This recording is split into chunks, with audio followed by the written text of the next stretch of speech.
Hi friends, welcome back to Malar Karthik channel.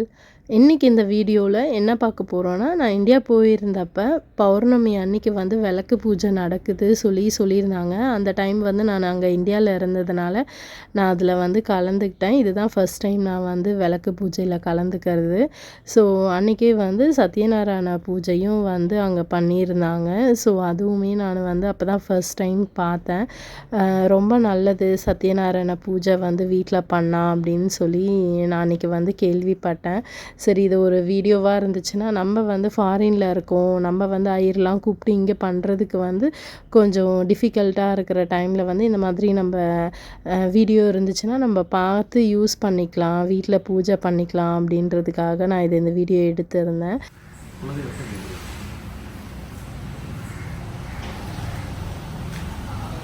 तदेव लग्नं सुदिनं तदेव ताराबलं चंद्रबलं तदेव विद्याबलं दैवबलं तदेव लक्ष्मीपदेदे वाणीपदेदे गौरीपदेदे अंगेस्रामि कल्याणात्मदगात्राय कामिदार्थप्रदायिने श्रीमद्वेंकटनाथाय श्रीनिवासाय मंगलम.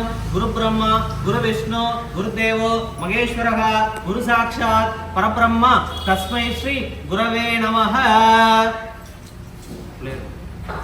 शुक्लां वरदं विष्णुं शशिवर्णं चतुर्भुजं प्रसन्नवदनं ध्यायेत् सर्वविघ्न उपशान्तये. ओम भूः ओम भुवः ओम सुवः ओम महः ओम तपः ओम जनः ओम महः ओम तत्सवितुर्वरेण्यं भर्गो देवस्य धीमहि धियो यो न प्रचोदयात्. अमृतं ब्रह्म भूर्भुवस्सुरोम्. ममो पार्थ समस्त दुरित क्षयत्वारा श्री परमेश्वर नारायण प्रीत्यर्थम सुबे शोभने आद्य ब्राह्मणः द्विविधवरार्थे स्वेद वराह कल्पे वैवस्वद मन्वन्तरे अष्टाविंशतमे कलियुगे प्रथमे पादे जम्बुद्वीपे भारतवर्षे भरतखण्डे मेरोः दक्षिणे पार्श्वे सगाप्ते अस्मिन् वर्तमानेन चान्द्रमानेन प्रभवादे षष्ठी संवत्सराणां मंगलकर क्रोधी नाम संवत्सरे उत्तरायणे शिशिर ऋतु मीन मासे शुक्लपक्षे पौर्णमी तिथियां वासरः वासरस्तु स्थिर वासर युक्तायां हस्त नक्षत्र संयुक्तायां शुभ नक्षत्र शुभयोग शुभकरण एवं गुण सकल विशेषेण वशिष्ठायां अस्यां गोत्रोद्भवस्य शिव गोत्रोद्भवस्य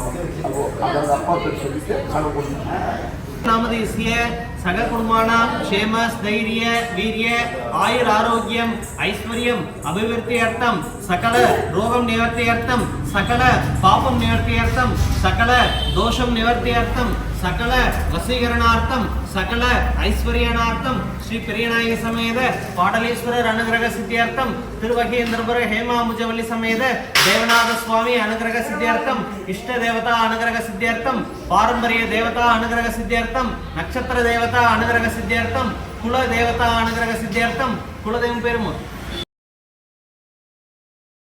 अनुग्रह सिद्ध्यर्थम सिद्धि बुद्धि समेत विघ्नेश्वर स्वामी अनुग्रह सिद्ध्यर्थम वल्ली देवसेना समेत सुब्रह्मण्य स्वामी अनुग्रह सिद्ध्यर्थम इच्छाशक्ति ज्ञानाशक्ति क्रियाशक्ति अनुग्रह सिद्ध्यर्थम दुर्गा देवी अनुग्रह सिद्ध्यर्थम नवग्रह अनुग्रह सिद्ध्यर्थम श्री सत्यनारायण स्वामी अनुग्रह सिद्ध्यर्थम वासवी कन्यका परमेश्वरी अनुग्रह सिद्ध्यर्थम प्रति पौर्णमी दिन श्री सत्यनारायण पूजां करिष्ये.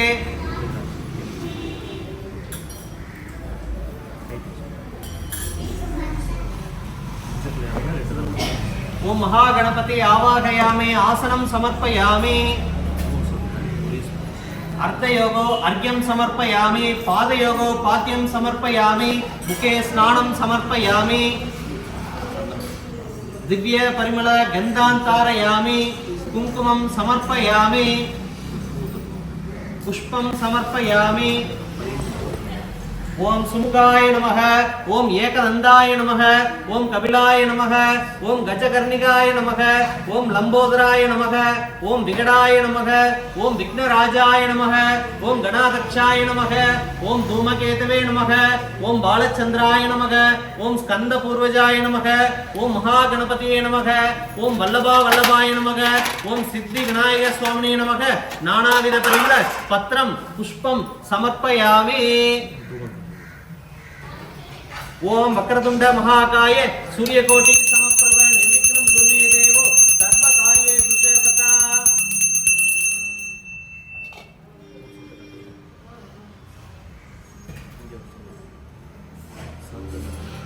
ओम प्राणाय स्वगा अपानाय ओम प्राणाय स्वगा अपानाय स्वगा उदानाय स्वगा ब्रह्मणे स्वाहा।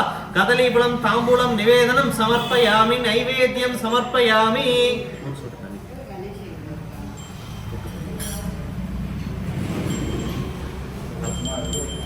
ओम महाकलशम आवाहयामि, आसनं समर्पयामि।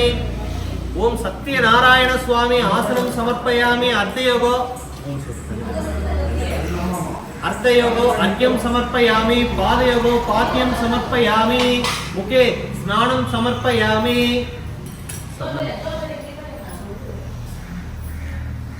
दिव्य परिमल गंधान् तारयामि। कुंकुमं समर्पयामि। पुष्पमालिका पुष्पं समर्पयामि। पुष्पैः संपूजयामि।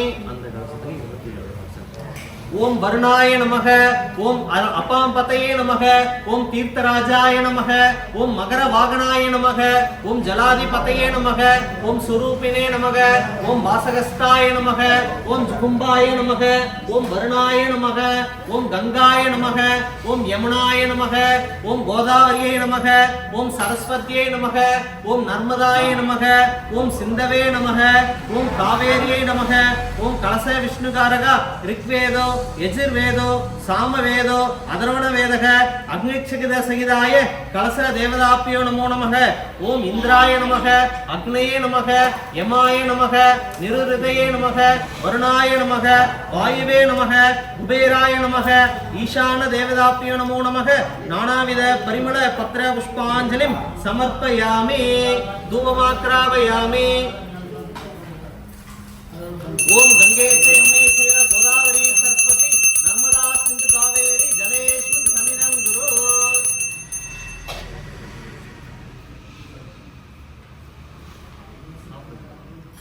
ओम प्राणाय स्वगा अपानाय स्वगा उदानाय स्वगा ब्रह्मणे स्वाहा। कदलीफलं तांबूलं निवेदनं समर्पयामि।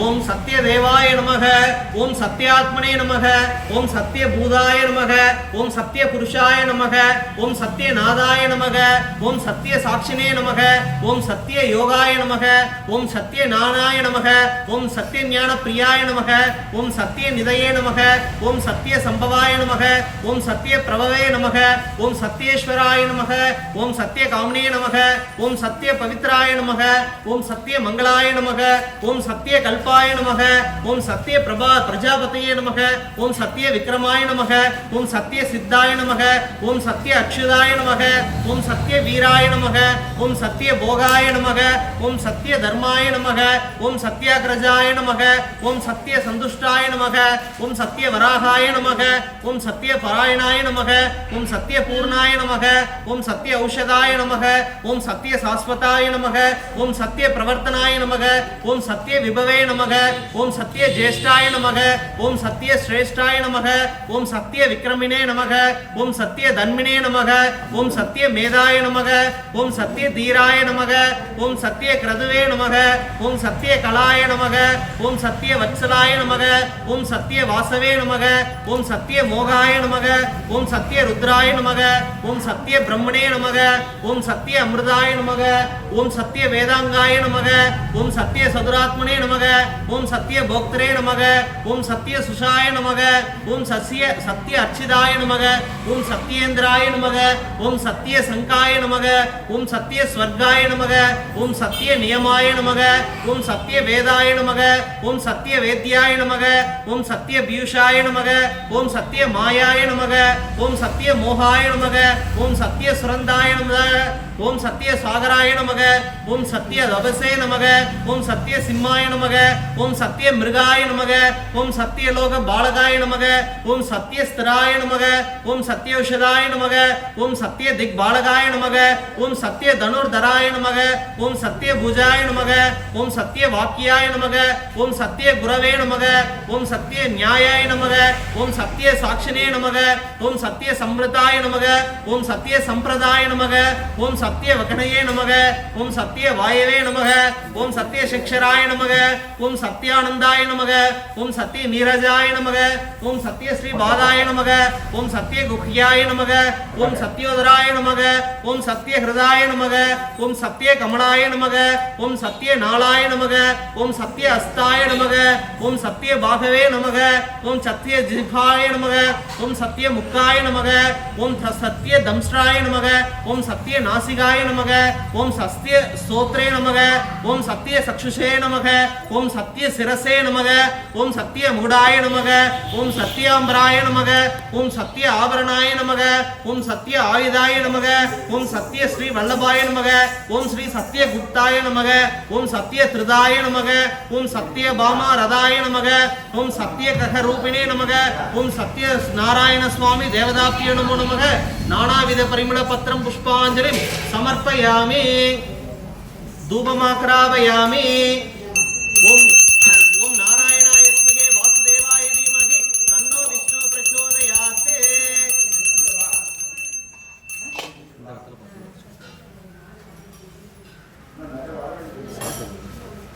ஓம் பிராணாய ஸ்வகா அபானாய ஸ்வகா உதானாய ஸ்வகா பிரம்மணே ஸ்வகா கதலீபலம் தாம்பூலம் நிவேதனம் சமர்ப்பயாமி.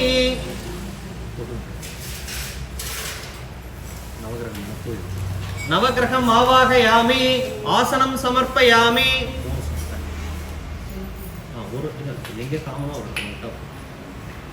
கதலீபலம்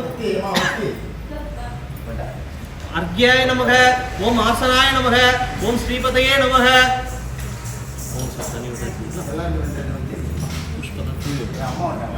புஷ்பம் சமர்ப்பயாமி புஷ்பைஹி சம்பூஜயாமி. ஓம் சோம ஆதித்யாய நமக ஓம் சோமாய நமக ஓம் அங்காரகாய நமக ஓம் புதாய நமக ஓம் குரவே நமக ஓம் சுக்ராய நமக ஓம் சனைச்சராய நமக ஓம் ராகுவே நமக ஓம் கேதுவே நமக நானாவித பரிமள பத்திரம் புஷ்பாஞ்சலிம் சமர்ப்பயாமி.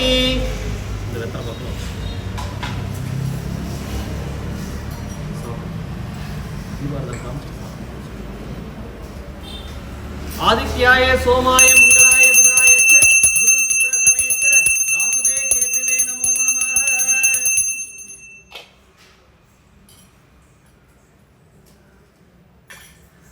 ஓம் பிராணாய ஸ்வகா அபானாய ஸ்வகா உதானாய ஸ்வகா பிரம்மணே ஸ்வகா கதலீபலம் தாம்பூலம் நிவேதனம் சமர்ப்பயாமி.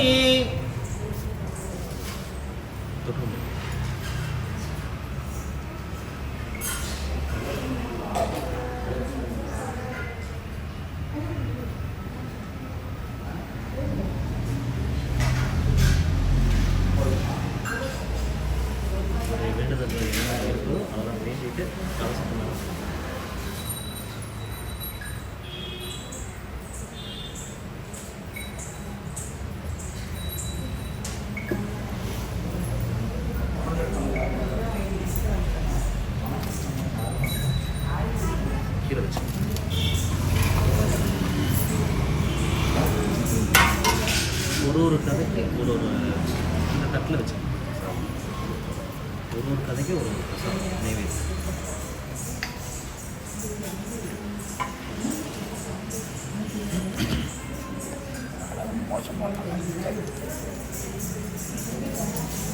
முன்னொரு காலத்தில் நைமசாரண்யத்தில் சௌனகாதி மகரிஷிகள் சூத புராணிகரை பார்த்து, ஹே மகரிஷியே, எந்த விரதம் கோரிய வளத்தை அளிக்கக்கூடும் என்பதை கிருபை கூர்ந்து சொல்லுங்கள் என்று கேட்க சூதர் சொன்னார், ஹே ரிஷிகளே, நாரத முனிவர் ஸ்ரீ மகாவிஷ்ணுவை நோக்கி இதே கேள்வியை கேட்டார். அப்போது ஸ்ரீ மகாவிஷ்ணுவானவர் நாரதருக்கு சொன்னதையே நானும் உங்களுக்கு சொல்கிறேன், கேளுங்கள்.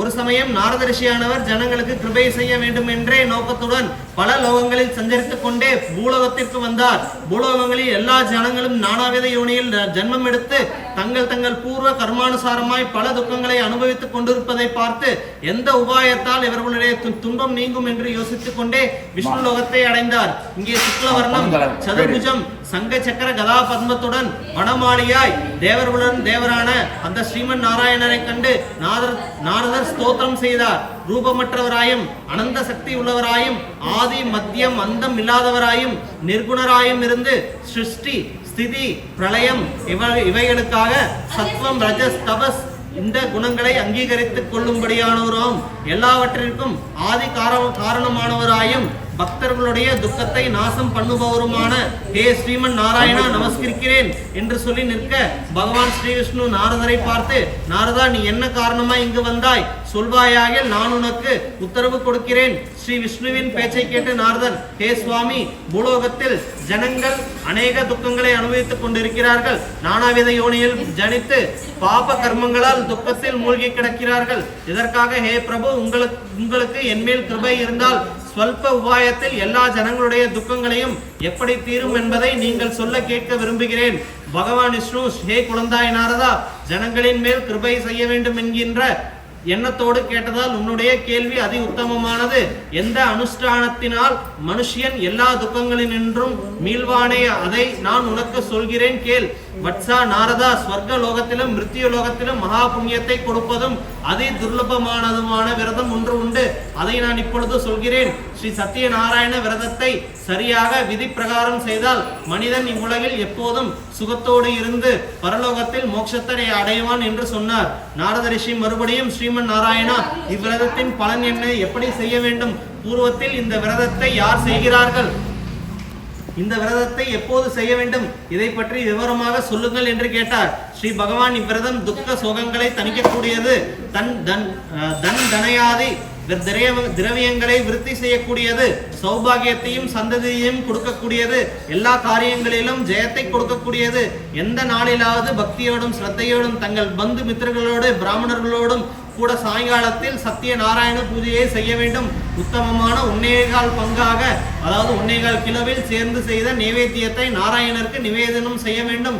நைவேத்தியம் வாழைப்பழம், நெய், பால், கோதுமை, ரவை, சர்க்கரை இவைகளால் செய்யப்பட்டதாக இருக்க வேண்டும். அரிசி ரவையும் உபயோகப்படுத்தலாம். சர்க்கரைக்கு பதில் வெள்ளத்தை உபயோகிக்கலாம். இப்பதார்த்தங்களில் ஒவ்வொன்றும் 1.25 பங்காக பிரமாணமாக கலந்து பந்துக்கள் மித்திரருடன் ஸ்ரீ சத்யநாராயண கதையை கேட்டு பிராமணர்களுக்கு தட்சணை கொடுக்க வேண்டும். பிரசாதத்தை எல்லோருக்கும் கொடுத்த பின் தானும் உண்டு. எல்லோரோடும் போஜனம் செய்ய வேண்டும். நித்தியம் காயனம் இவைகளை செய்து இவ்விதமாக தேவாலயம், மடம் முதலான பவித்திரமான இடங்களில் இவ்விரதத்தை அனுஷ்டித்து பிறகு சத்யநாராயணனுடைய நாமத்தை ஸ்மரித்துக் கொண்டே வீட்டை அடைய வேண்டும். இப்படி விரதத்தை அனுஷ்டித்தால் அவரது தூய எண்ணங்கள் நிச்சயமாக நிறைவேறும். இக்கலியுகத்தில் இப்பூலோகத்தில் இது ஒன்றுதான் சுலபமான உபயோகமாக இருக்கின்றது.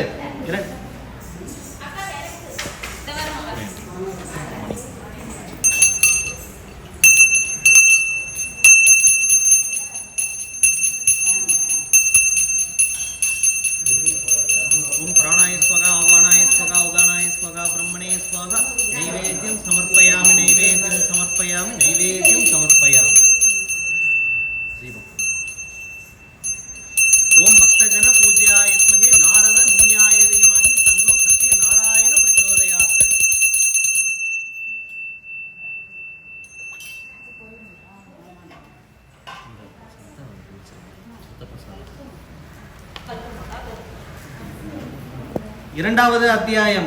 ஸ்ரீ பகவான் சொல்கிறார், ஹே நாரதா, பூர்வத்தில் இவ்விரதம் யாரால் அனுஷ்டிக்கப்பட்டது என்பதை சொல்கிறேன் கேள். காசி நகரில் ஒரு ஏழை பிராமணன் வசித்து வந்தான். அவன் பசியாலும் தாகத்தாலும் பீடிக்கப்பட்டு அலைந்து கொண்டிருந்தான். அவனுக்கு கிருபை செய்ய வேண்டி ஸ்ரீ பகவான் தான் ஒரு கிழ பிராமணருடைய ரூபத்தை எடுத்துக்கொண்டு அந்த பிராமணனை நோக்கி, ஹே பிராமணா, நீ மிகவும் துக்கப்பட்டவனாய் தினந்தோறும் ஏன் அலைந்து கொண்டிருக்கிறாய் என்று கேட்டார். அக்கிழ பிராமணரை நோக்கி அந்த ஏழை பிராமணன், நான் மிக தரித்திரன், பிச்சைக்காக அலைகிறேன். பெரியவரே, தரித்திரத்திலிருந்து மீள ஏதாவது உபாயம் எங்களுக்கு இருந்தால் சொல்லுங்கள் என்று கேட்டான். கிள பிராமண ரூபியான ஸ்ரீ பகவான், ஹே பிராமணா, ஸ்ரீ சத்யநாராயணரான மகாவிஷ்ணு எல்லாருக்கும் விரும்பும் பலனை கொடுப்பவர். அப்பூஜையை செய்து விரத மகிமையால் ஜனங்கள் துக்கத்திலிருந்து மீண்டும் முக்தி அடைவார்கள். நீ இந்த விரதத்தை செய் என்று விரத முறைகளை அந்த பிராமணனுக்கு சொல்லிவிட்டு மறைந்து விட்டார். கிள பிராமணர் சொன்ன விரதத்தை அனுஷ்டிக்க முடிவு செய்த அந்த ஏழை பிராமணனுக்கு அந்த எண்ணமே அவன் மனதில் இருந்தபடியால் அன்று இரவு அவனுக்கு தூக்கம் வரவில்லை. மறுநாள் அதிகாலையில் இருந்து இன்றைக்கு நான் ஸ்ரீ சத்யநாராயண பூஜையை செய்கிறேன் என்று சங்கல்பித்துக் கொண்டு பூஜை செய்கிறேன் என்று பிச்சைக்கு புறப்பட்டான். அன்றைய தினம் அவனுக்கு நிறைய பணம் கிடைத்தது. அத்திரவியத்தால் பூஜைக்கு வேண்டிய எல்லாம் தயார் செய்து கொண்டு தன் பந்து மித்திரர்களோடு கூடி ஸ்ரீ சத்யநாராயண விரதத்தை அனுஷ்டித்தான். அப்பிராமணன் அவ்விரதத்தின் மகிமையால் துக்கங்களின்றும் விடுபட்டு சகல சம்பத்துக்களையும் அடைந்தான். அன்று முதல் ஒவ்வொரு மாதமும் அவ்விரதத்தை அனுஷ்டித்து வந்தான். இவ்விதமாகவே சத்யநாராயண விரதத்தை அனுஷ்டித்த அந்த பிராமணன் பாவங்களினின்றும் விடுபட்டு மோட்சத்தை அடைந்தான். சூதர் சொல்கிறார், ஹே ரிஷிகளே, யார் ஒருவர் இந்த சத்யநாராயண விரதத்தை அனுஷ்டிக்கிறாரோ அவரது துக்கங்கள் எல்லாம் நாசமாய் விடுகின்றன என்று ஸ்ரீமன் நாரதருக்கு சொன்ன சத்யநாராயண விரதத்தை உங்களுக்கு சொன்னேன். சௌனகாதி ரிஷிகள் மறுபடியும், ஹே சூத மகரிஷியே, அந்த பிராமணரிடமிருந்து விரதத்தை யார் கேட்டது, அதை யார் செய்தார்கள் என்பதை அறிய விரும்புகிறோம் என்றனர். இவ்விஷயத்தில் எங்களுக்கு அதிக பக்தி உண்டாகி இருக்கிறது. ரிஷிகளை பார்த்து சூதர், ஹே ரிஷிகளை, இந்த விரதத்தை யார் அனுஷ்டித்தனர் என்பதை சொல்கிறேன் கேளுங்கள். ஒரு சமயம் அந்த பிராமணன் தன் ஐஸ்வர்யத்துக்கு தக்கபடி பந்து ஜனங்களோடு கூட விரதத்தை அனுஷ்டித்துக் கொண்டிருந்தான். அப்போது விறகு விற்பவன் ஒருவன் அவ்விடம் வந்தான். தாகமாக இருந்ததால் அவன் தன் தலைமையில் இருந்த விறகு சுமையை வெளியே இறக்கிவிட்டு அந்த பிராமணன் வீட்டிற்குள் நுழைந்தான். அங்கே அந்த பிராமணன் விரதத்தை அனுஷ்டித்துக் கொண்டிருப்பதை பார்த்து அவரை நமஸ்கரித்து, சுவாமி, நீங்கள் என்ன செய்து கொண்டிருக்கிறீர்கள்? இதை செய்தால் என்ன பலன்? இதை பற்றி விவரமாக சொல்ல வேண்டும் என்று கேட்டான். இதை கேட்ட பிராமணன் இவனை நோக்கி, இது ஸ்ரீ சத்யநாராயண விரதம். இதை அனுஷ்டித்தால் மனோரதம் பூர்த்தியாகும். அந்த விரதத்தை நான் செய்து கொண்டிருக்கின்றேன். விரத மகிமையால் தான் எனக்கு எல்லா தன தானிய சம்பத்துகளும் கிடைத்தன என்றார். அவன் அந்த பிராமணரிடமிருந்து விரத விதியை தெரிந்து கொண்டு சத்யநாராயண பிரசாதத்தை புசித்து ஜலம் அருந்தி ஆனந்தமாக விறகை விற்க நகரத்திற்கு போனான். போய் கொண்டிருக்கும் போதே மனதில் சத்யநாராயண விரதத்தை பற்றி சிந்தித்துக் கொண்டு போனான். இவ்விறகு விற்று வரும் பணத்தை கொண்டு ஸ்ரீ சத்யநாராயண விரதத்தை அனுஷ்டிப்பேன் என்று தீர்மானித்துக் கொண்டான். பிறகு அந்த நகரத்தில் பணக்காரர்கள் வசிக்கும் இடத்திற்கு போய் விறகை விற்க அவனுக்கு 2 மடங்கு பணம் அன்று கிடைத்தது. மிக சந்தோஷம் அடைந்து அத்திரவியத்தில் வாழைப்பழம், சர்க்கரை, நெய், பால், கோதுமை, ரவை இவைகளை 1.25 பங்கு அளவில் வாங்கி கொண்டு வந்து வீடு சேர்ந்து தன் பந்து மித்திரர்களை அழைத்து விதிப்படி விரதத்தை அனுஷ்டித்தான். அவ்விரதத்தின் மகிமையால் அவ்விறகு விற்பவனுக்கு ஏராளமான பணம் கிடைத்தது. புத்திரர்களையும் பெற்று சகல சுகங்களையும் அனுபவித்து கடைசியில் சத்திய லோகத்தை அடைந்தான்.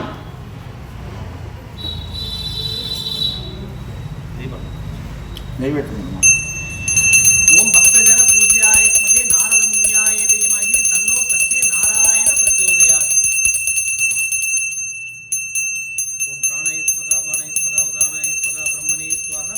நைவேத்யம் சமர்ப்பயாமி, நைவேத்யம் சமர்ப்பயாமி, நைவேத்யம் சமர்ப்பயாமி.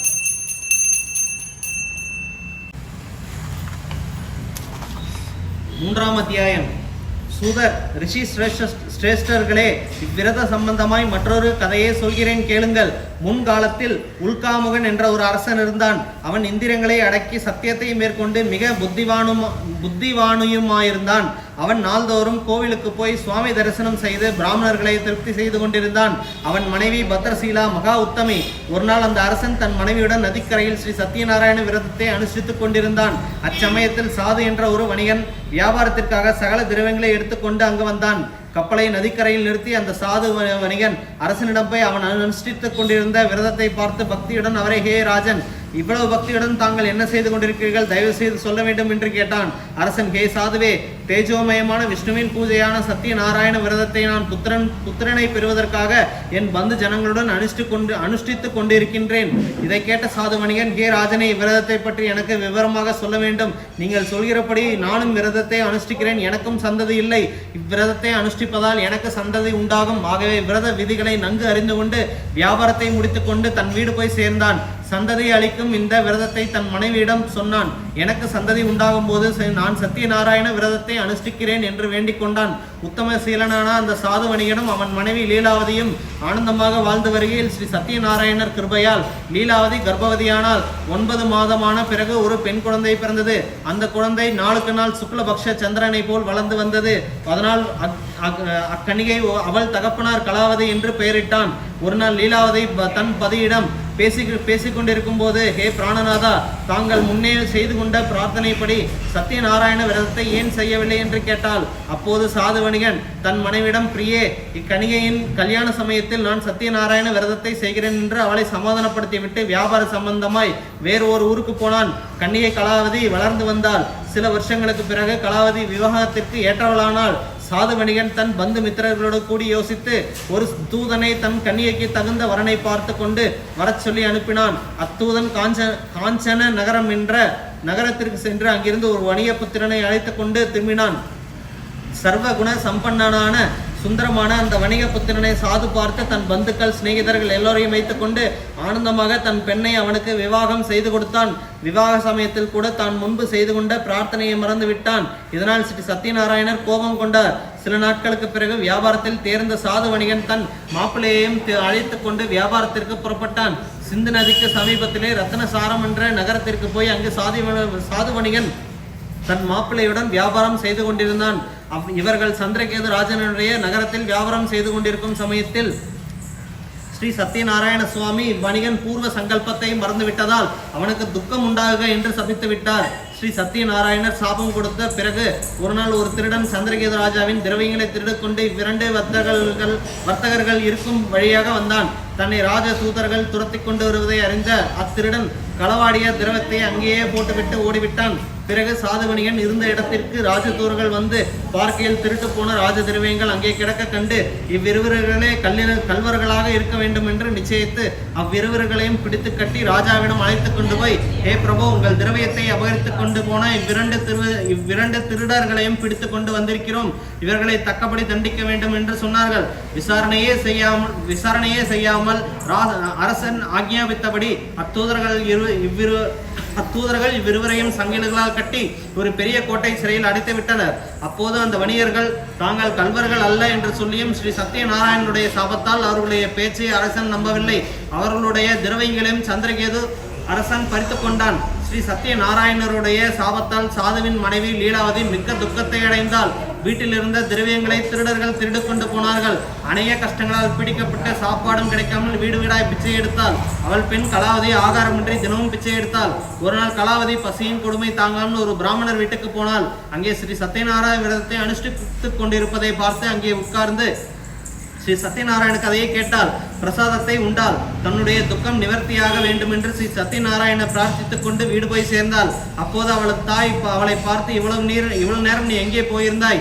உன் மனதில் என்ன இருக்கிறது என கேட்டாள். கலாவதி தாயை நோக்கி, நான் ஒரு பிராமணருடைய வீட்டில் மனோபீஷ்டங்களை பூர்த்தி செய்யும் சத்தியநாராயண விரதத்தை பார்த்தேன் என்று சொல்ல, லீலாவதி மிக சந்தோஷத்தோடு ஸ்ரீ சத்தியநாராயண விரதத்தை செய்ய நிச்சயித்து பந்து மித்திரர்களை அழைத்து தன் பார்த்தாவும் மாப்பிள்ளையும் சீக்கிரம் வீட்டிற்கு வந்து சேர வேண்டும் என்று சங்கல்பம் செய்து கொண்டு ஸ்ரீ சத்தியநாராயண விரதத்தை அனுஷ்டித்தாள். ஹே தேவா, என் பதி செய்த குற்றத்தை நீயே மன்னிக்க வேண்டும் என்று பிரார்த்தித்தாள். ஸ்ரீ சத்தியநாராயண சுவாமி விரதத்தினால் சந்தோஷம் அடைந்து சந்திரகேது ராஜாவின் கனவில் தோன்றி, ஹே ராஜனே, நீ கைது செய்து வைத்திருக்கும் 2 வணிகர்களையும் நாளை காலையில் விட்டுவிடு. அவர்களிடம் இருந்து பறித்து கொண்ட திரவியத்தை அவர்களுக்கு திருப்பி கொடுத்து விடு.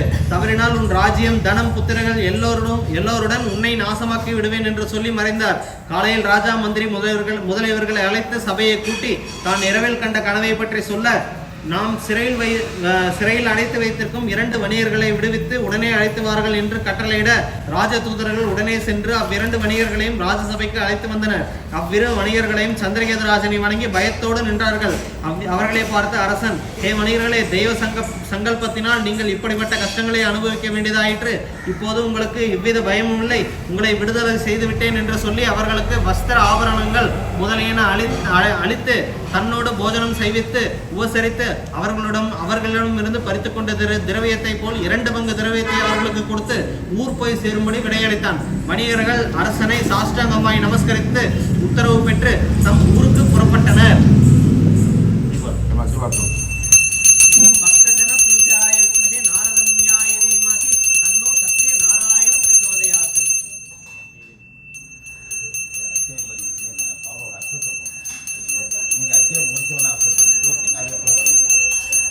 ஓம் பிராணாயஸ்பதா பாணாயஸ்பதா உதானாயஸ்பதா பிரம்மணே ஸ்வாஹா. நைவேத்யம் சமர்ப்பயாமி, நைவேத்யம் சமர்ப்பயாமி. அடுத்த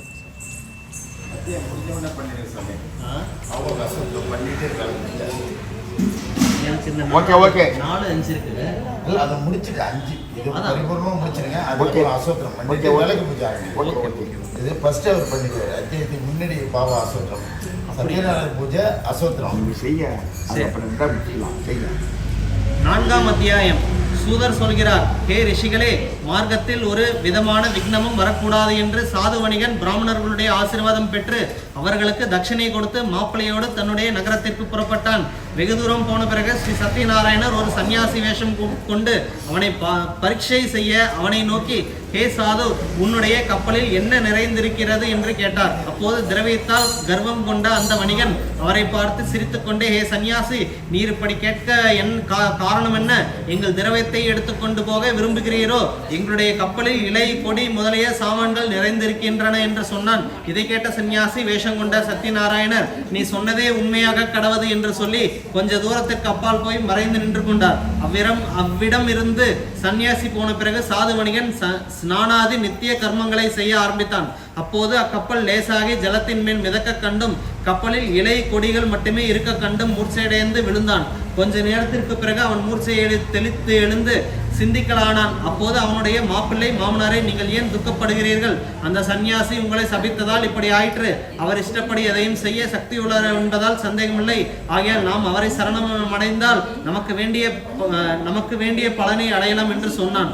மாப்பிள்ளையின் வார்த்தையை கேட்ட சாது சன்னியாசி அணுகி பக்தியோடு நமஸ்கரித்து, ஹே சுவாமி, நான் உங்களிடம் பொய் சொன்ன குற்றத்தை மன்னிக்க வேண்டும் என்று பிரார்த்தித்து நமஸ்கரித்து துக்கத்தோடு நின்றான். அப்போது எதை வேஷம் தரித்த ஸ்ரீ சத்யநாராயணர், ஹே துர்புத்தி பிடித்தவனே, நீ வருந்தாதே, நான் சொல்வதை கேள். நீ என் பூஜை விஷயத்தில் அலட்சியமாய் இருந்து விட்டாய். அதனால்தான் உனக்கு மேன்மேலும் துக்கம் உண்டாகிறது என்றார். பகவானுடைய இந்த சொல்லை கேட்டதும் சாது வணிகன் அவரை நோக்கி, ஹே சுவாமி, எப்பேற்பட்ட பிரம்மாதி தேவர்களாலும் உங்கள் குணத்தையும் ரூபத்தையும் அறிய முடியாதிருக்க என்னை போல பரம மூர்கன் உங்களை எப்படி அறியக்கூடும்? நீங்கள் எனக்கு தரிசனம் கொடுத்து ரட்சிகள், என் ஐஸ்வர்யத்திற்கு தகுந்தாற்போல் உங்கள் பூஜையை செய்வேன் என்று தோத்திரம் செய்தான். அவன் பக்தியோடு சொன்னதை கேட்ட சத்தியதேவர் சந்தோஷம் அடைந்து அவன் கோரிய வரத்தை அளித்து அவ்விடத்திலிருந்து மறைந்தார். அவ்வணிகன் கப்பலுக்கு போய் பார்க்கையில் முன்போல் திரவியங்கள் நிறைந்திருக்க கண்டான். ஸ்ரீ சத்யநாராயணருடைய கிருபையால் என் மனோரதம் நிறைவேறிற்று என்று சொல்லி அவன் தன் ஜனங்களோடும் கூட விதி பிரகாரம் ஸ்ரீ சத்யநாராயண பூஜையை செய்து பிறகு கப்பலை ஓட்டிக்கொண்டு தன் தேசத்தை நோக்கி சென்றான். தன் நகரத்தின் அருகில் சென்றதும் மாப்பிள்ளையை பார்த்தாயா, என் ரத்னபுரி நகரம் என்று காட்டினான். திரவியத்தை பாதுகாப்பான காவலனை தன் வீட்டிற்கு அனுப்பினான். அத்தூதன் நகரத்தை அடைந்து சாதுவின் மனைவியை நமஸ்கரித்து, அம்மா, நகரத்திற்கு சமீபத்தில் மாப்பிள்ளை பந்து ஜனங்களோடு உங்கள் கணவர் மிக்க திரவியத்தோடு வந்திருக்கிறார் என்று சொன்னான். இதை கேட்டு சாதுவின் மனைவி ஆனந்தமடைந்தார். பெண்ணை நோக்கி, பெண்ணே, பதியை தரிசனம் செய்ய நான் முதலில் போகிறேன். நீ ஸ்ரீ சத்யநாராயணன் பூஜையை முடித்துவிட்டு சீக்கிரமா என்று சொல்லி சென்றாள். பெண்ணும் தாயார் சொன்னபடியே விரதத்தை முடித்துக்கொண்டு பிரசாதத்தை உண்ணாமலே தன்னுடைய பார்த்தாவை தரிசிக்க போனாள். இதனால் ஸ்ரீ சத்யநாராயணனுக்கு கோபம் உண்டாகி திரவியத்தோடு கூட அந்த பெண்ணின் பதியையும் ஜலத்தில் மூழ்கி விடும்படி செய்தார். அப்பொழுது தன் பதியை காணாமல் கலாவதி துக்கத்தால் ஓவென்று அலறி அழுத வண்ணம் விழுந்து விட்டாள். இதை கண்ட சாது வணிகனும் மற்றவர்களும் இதென்ன ஆச்சரியம் என்று யோசிக்கலானார்கள். பிறகு லீலாவதி தன் மகளை பார்த்து மிக விசனப்பட்டு, பார்த்தாயா சுவாமி, திடீரென்று கப்பலோடு கூட கலாவதியின் பதி காணாமல் போனதற்கு காரணம் என்ன? இது எந்த தேவருடைய சாபத்தால் நேரிட்டதோ தெரியவில்லையே. சத்திய தேவருடைய மகிமையை அறிய வல்லவர் யார்? அவர் கோபம் கொண்டதால் இப்படி நேர்ந்திருக்குமோ என்று சொல்லி துக்கப்பட்டாள். தன் பெண்ணை கட்டியணைத்து ஓவென்று அழுதாள். கலாவதியோ தன் பார்த்தா காணாமல் போனதால் தானும் சதியாக நிச்சயித்தாள். இதை பார்த்த அந்த வணிகன் மிகவும் கவலையுற்று யோசிக்கலானால், இது சத்யநாராயணனுடைய செயலோ? சத்யநாராயணனுடைய மாயையால் பிரமித்திருக்கிறேனே என்று சொல்லி அங்குள்ள எல்லோர் முன் தான் ஸ்ரீ சத்யநாராயண விரதத்தை சரியாக செய்வதாய் பிரக்ஞை செய்து ஸ்ரீ சத்யநாராயணர் பன்முறை நமஸ்கரிக்க பகவான் ஸ்ரீ சத்யநாராயணர் சந்தோஷமடைந்து அசரீரியாய், ஹே வணிகனே, உன்னுடைய பெண் என் பிரசாதத்தை உண்ணாமல் தன் பதியை பார்க்க வந்தாள். ஆகையால் அவள் பார்த்தா காணாமல் இருக்கிறான். அவள் திரும்பி வீட்டிற்கு போய் பிரசாதத்தை உண்டு வந்தால் அவள் பதி கண்ணுக்கு புலப்படுவான் என்று சொன்னார். அசரீரி வாக்கை கேட்ட கலாவதி உடனே வீட்டிற்கு போய் பிரசாதத்தை உண்டு திரும்பி வந்து பார்க்கையில் தன்னுடைய பார்த்தா மற்றவர்களோடு கூட இருப்பதை பார்த்தாள். மிகவும் சந்தோஷம் கொண்டு கலாவதி தந்தையை நோக்கி, தந்தையே, ஏன் தாமதிக்கிறீர்கள்? வீட்டிற்கு போகலாம் என்று சொல்ல அந்த வணிகன் மிகவும் ஆனந்தமடைந்தான்.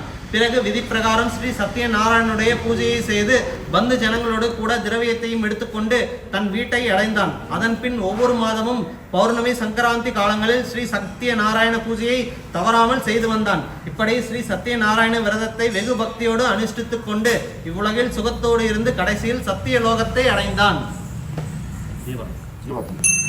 ஓம் பக்தஜன பூஜ்யாய வித்மஹே நாரத முன்யாய தீமஹி தன்னோ சத்யநாராயண பிரச்சோதயாத். ஓம் பிராணாய ஸ்வகா அபானாய ஸ்வகா உதானாய ஸ்வகா பிரம்மணே ஸ்வாஹா. நைவேத்யம் சமர்ப்பயாமி, நைவேத்யம் சமர்ப்பயாமி, நைவேத்யம் சமர்ப்பயாமி. அத்தியாயம். சூதர் ரிஷிகளே, மற்றொரு கதையை சொல்கிறேன், கேளுங்கள். முன்காலத்தில் அங்கத்வஜன் என்ற ஒரு அரசன் ஆண்டு வந்தான். அவன் ஸ்ரீ சத்யநாராயணர் பிரசாதத்தை வெறுத்ததால் மிகவும் துக்கத்தை அடைந்தான். ஒரு சமயத்தில் அந்த ராஜா காட்டிற்கு போய் சிங்கம், புலி முதலிய துஷ்ட மிருகங்களை வேட்டையாடி ஓர் ஆலமரத்தின் சமீபத்தில் வர அங்கே அநேக இடையர்கள் தங்கள் பந்து ஜனங்களோடு பக்தியுடன் ஸ்ரீ சத்யநாராயண பூஜையை செய்து கொண்டிருப்பதை பார்த்தான். பார்த்தும் கர்வம் கொண்டவனாய் அங்கே அவன் போகவில்லை. ஸ்ரீ சத்யநாராயணர் தூரத்திலிருந்து வணங்கக்கூட இல்லை. அந்த இடையர்கள் ஸ்ரீ சத்யநாராயண பிரசாதத்தை அரசனிடம் கொடுத்துவிட்டு திரும்பி போய் பிரசாதத்தை உண்டு ஆனந்தம் அடைந்தார்கள். பிரசாதத்தை அந்த அரசன் சாப்பிடாததால் அதிக துக்கத்தை அடைந்தான். அவனுடைய புத்திரர்கள் 100 பேரும் காணாமல் போய்விட்டார்கள். அவனிடம் இருந்த தன தானிய திரவியங்கள் நாசமாய் விட்டன. அப்போது அந்த ராஜா ஸ்ரீ சத்யநாராயணருடைய சாபத்தால் தான் எல்லாவற்றையும் நஷ்டமடைந்ததாக தெரிந்து கொண்டான். முன்னர் ஸ்ரீ சத்யநாராயண பூஜை நடந்த இடத்திற்கு போய் அங்கிருந்த இடையர்களை அழைத்து அவர்களுடன் பக்தி சிரத்தையுடன் ஸ்ரீ சத்யநாராயண விரதத்தை அனுஷ்டித்தான். பிறகு ஸ்ரீ சத்யநாராயணனுடைய அனுகிரகத்தால் முன் இழந்த புத்திரர்களையும் திரவியங்களையும் அடைந்து இவ்வுலகத்தில் சுகத்தோடு ஆண்டு அனுபவித்து வைகுண்டத்தை அடைந்தான். இத்தகைய ஸ்ரீ சத்யநாராயண விரதத்தை யார் அனுஷ்டிக்கிறார்களோ, பக்தி சிரத்தையோடு இக்கதையை யார் கேட்கிறார்களோ அவர்களுக்கு ஸ்ரீ சத்யநாராயணனுடைய அனுகிரகத்தால் தன தானியாதி சம்பத்துகள் கிடைக்கின்றன. ஏழைக்கும் திரவியம் கிடைக்கும்.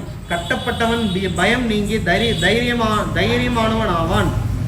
மேலும் இவ்வுலகில் பூர்ண சுகத்தை அனுபவித்து கடைசியில் வைகுண்டத்தை அடைவான். இது சத்தியம். சூதர், ஹே ரிஷிகளே, உங்களுக்கு நான் ஸ்ரீ சத்யநாராயண விரதத்தை சொன்னேன். இவ்விரதத்தை அனுஷ்டிக்கும் பட்சத்தில் சகல துக்கங்களிலிருந்தும் விடுபட்டு முக்தி அடையக்கூடும். விசேஷமாய் கலியுகத்தில் ஸ்ரீ சத்யநாராயண பூஜை தான் பலனை கொடுக்கும்.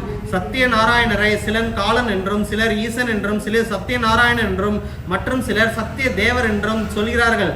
இப்படி இவர் நானா ரூபம் கொண்டு தம் பக்தர்களுடைய மனோரதத்தை பூர்த்தி செய்பவர்.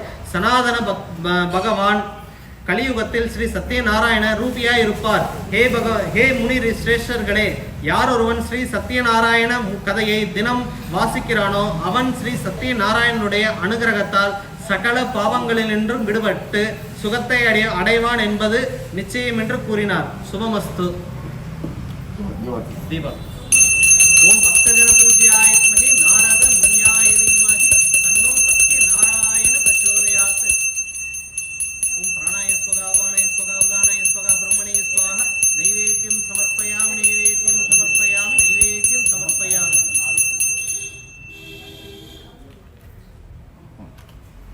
இந்தமா 5 கதை முடிஞ்சது. இங்கே பாபா கஷ்டம் படிச்சிடலாங்களா? இல்லை சார், முடிச்சுட்டா அதுக்கப்புறம் நீங்கள் கலை பூஜை ஆரம்பிச்சு